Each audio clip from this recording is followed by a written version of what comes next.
I'm going to tell you about the genesis of the project, and I'm going to tell you a little bit about Ilona, Kari's incredible mother. So the genesis of the project can be summarized very briefly. It began about half a century ago with a series of conversations I had with her mother. I was a young graduate student at the London School of Economics working on my PhD on a subject that was very dear to Kari's heart, the new economic mechanism, which was an attempt by a group of Hungarian economists, especially a man called Ferenc Jánosi, who was the stepson of György Lukács. Ilona was a great friend of Jánosi, and she considered the reform that Jánosi and his friends pioneered to be the last hope for the saving of socialism. She saw in that reform the seeds of the revolution that she started in 1919, which we call the Council of Republics. The book that is for sale by Black Rose Books, the publishers in the back. This is the book. Ilona, her mother, at the age of 20, was the person who started that revolution. Now, I would like to share a little surprise with Kari. I promised her I would tell her this because she was really looking forward to hearing about this. She has been trying to see if the journal that was started by György Lukács in 1956 and then was suspended for 30 years under the Bolshevik regime that ruled Hungary, the Stalinist regime that ruled Hungary until 1990. She wanted to see if that journal called Eszmélet, co-editor was István Mészáros, by the way, would publish a review of our book. And Kari, the review has come out today on your 100th birthday. So I'm so happy. I haven't seen the review, whether it's good or bad. So I can tell you, I cannot tell you that, but I can tell you that in the magazine that was started by György Lukács, our book has been noticed. Okay, so that's my little announcement. Now, I began by saying that the genesis began with my discussions with Ilona, who I met as a young graduate student. She often stayed at my place when she visited in Montreal in the mid-70s.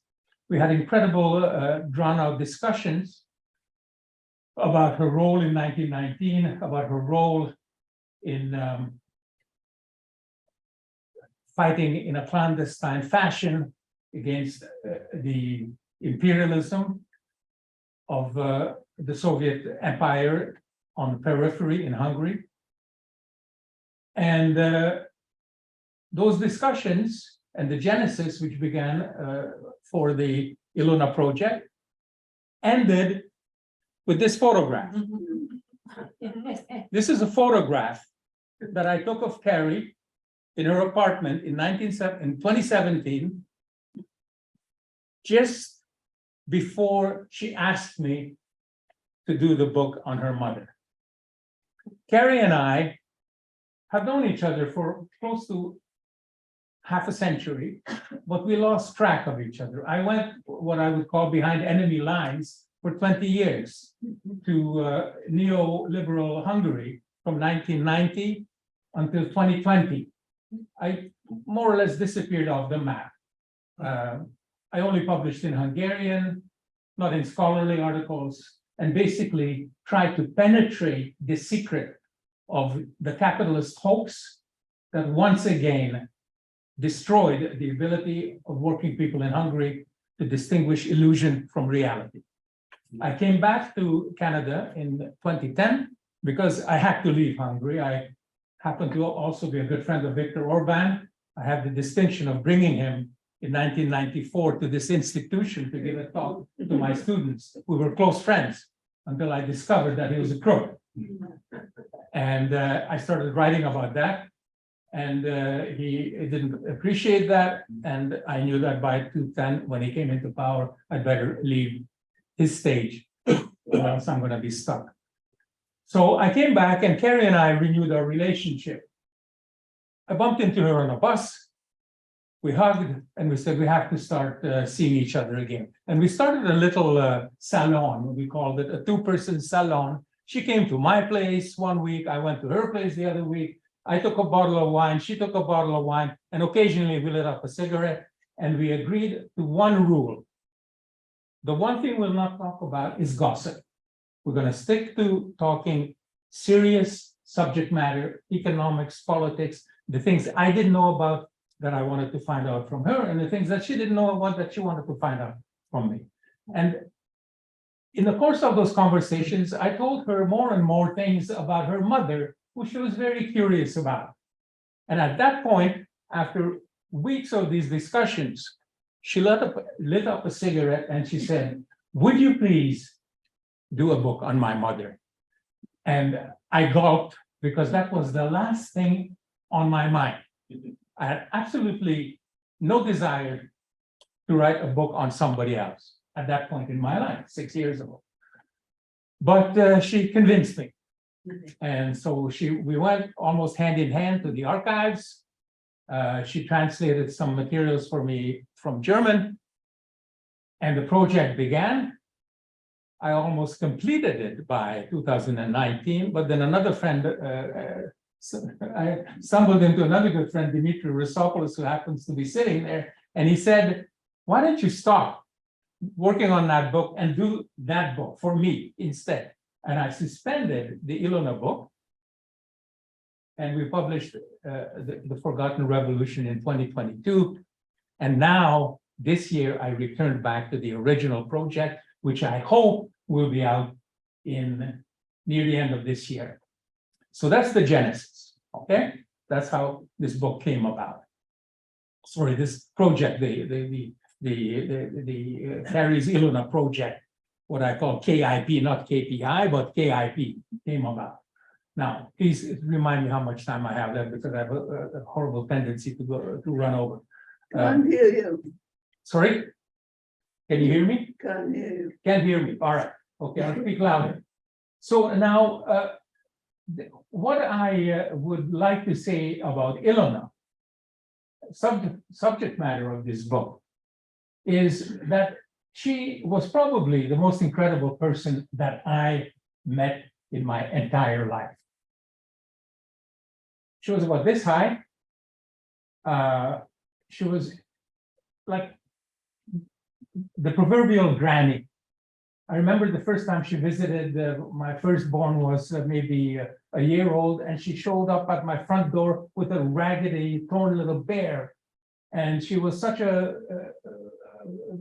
small, granny-like little creature, but she was a warrior. She was the most incredible warrior that I have met in my life. This was a woman who, at the age of 20, she was 20 years old, took the Zimmerwald Declaration penned by Lenin, Karl Radek, Angelika Balabanov in Zurich, took it to the workers of Vienna, the workers of Budapest, and the ones in Vienna didn't pay her much attention, but the ones in Budapest certainly did. She went to a drinking establishment, 20 years old, this tall, with a group of muscular, tough shop stewards, the toughest shop stewards in Budapest, 16 of them, stood up in front of them and recited the Zimmerwald memorandum to them by heart. As a consequence of this, and drank a pint of beer. First time she ever drank beer, she downed it. As a consequence of that performance of hers, the shop stewards agreed that they will organize a general strike a month later. And they did. They shut down Budapest. And that's what started the ball rolling in 1918, 1919. That's what started the Hungarian Revolution. That recital by that little woman was Kari's mother. So Ilona was a formidable person. She not only was the king, the spark plug of the Hungarian Revolution, but she was a ferocious fighter in the Austrian Civil War in 1934. She was a genius mathematician, a genius physician. She helped develop Britain, her first jet engine. Some nasty folks accuse her of being a spy for the Soviet Union and blame her for the Soviets' invention of the MiG-15. She had nothing to do with it, but these are one of the fables. But Ilona was a woman who not only was a masterful scientist, but a wordsmith. She had an incredible ability to use words as the hammer and chisel to create consciousness on the part of the working class in order to rise up and put away the fortune hunters that were kneeling on their necks. This was her entire commitment, and she was committed to that cause, not only in 1920, not only in 1934, but throughout her entire life. Okay, now, how am I doing time-wise? Do I still have 5 minutes? Yes? Okay. All right, now. So what I want to do, rather than run through her whole life, because we don't have time, we can't squeeze an entire century into 15 minutes. I want to speak, I want to show you 4 snapshots of Ilona's life. Could you please put up that slide with the one that's called Words That Matter? Because, and you can read these words behind my back, because these capture the essence of Ilona Duchinska's frame of mind, frame of consciousness, her commitment, where she fits in on in the picture, from Rosa Luxemburg to István Mészáros, that continuum. I want to talk to you very briefly about 4 dimensions of her life. One of them has to do with her intellectual prowess. It's not a coincidence, but the practice that most conferences where we talk about the Polanyi family, Ilona is a footnote. All of the emphasis is on her father, Karl. She's an afterthought. Ilona was the better half of Karl Polanyi. I'm not saying that Karl Polanyi said that, okay? So in case you think that this is derogatory to your daddy, it isn't. Her father thought Ilona was his better half. Ilona was Karl Polanyi's intellectual equal. Ilona was a gifted child. She was a revolutionary by the time she was 10. She read August Bebel by the time she was 15. She was well versed in Spinoza, Aristotle, the works of Dostoevsky, Tolstoy, Turgenev, yes, sorry. And especially, she was fascinated with what in English we call the people's will, the Narodnaya Volya, the people's will. She was a revolutionary, she was a radical, but she was a superb intellectual. What Ilona did, which no one talks about, is what Karl Polanyi did in the Great Transformation. Karl Polanyi took the market, put it under his focus, and he said that disembedded entity, if it's allowed to be disembedded, is going to destroy humanity. It's going to destroy all of the species on this planet as we know. Unless we re-embed it into the social fabric, it's game over.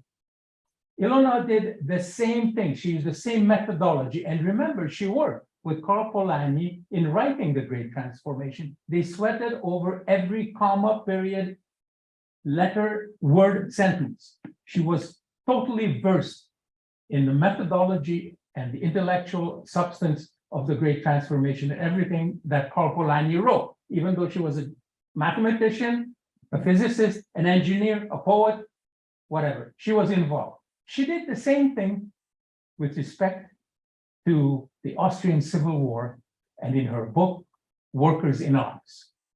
She is the person who says that force and violence, if it is disembedded from the fabric of society, if it's disembedded from the fabric of society controlled from the bottom by the working classes, is going to destroy the working classes and be the ruin of us all.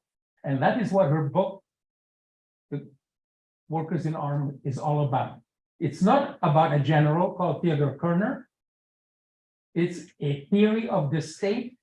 It's a fusion of a theory of force onto the body of Rosa Luxemburg's oeuvre and onto the works of a whole line of thinkers from Kropotkin to Lukács to Erwin Szabó to Lajos Kossuth, Polanyi, Öcalan of the Kurds, and last but not least, the Zapatistas of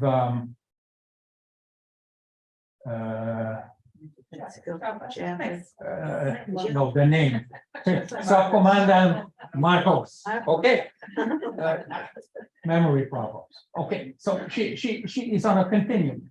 Number one, she was a tremendous intellectual, theorist, and innovator of equal stature with Karl Polanyi. Theirs was a fidelity of equals, which Kari recalls fondly. The phrase was formulated by a man called George Dulles, who's a good friend of mine, good friend of Kari's as well, and who wrote decades ago a slim Hungarian biography of Ilona, which is pretty outdated by now. So number one, I want to say is this about her intellectual genius. The second thing that I want to say is that which I've already alluded to actually, so I'm just going to very briefly touch on it, is that she was a fantastic revolutionary tactician. 2 minutes? Okay, fantastic revolutionary tactician.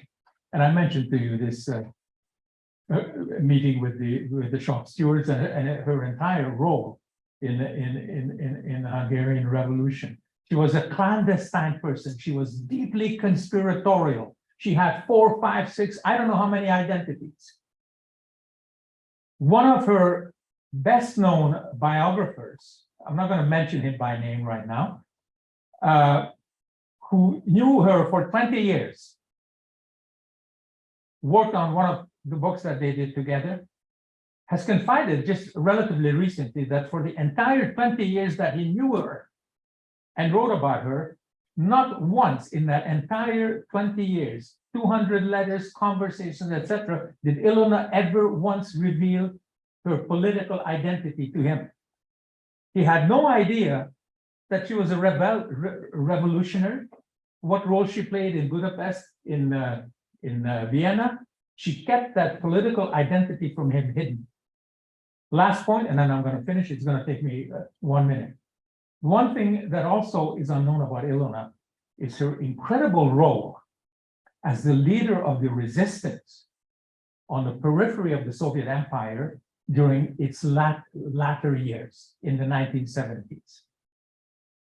Ilona was, and I'm going to read you one quotation and I'm going to end it with that.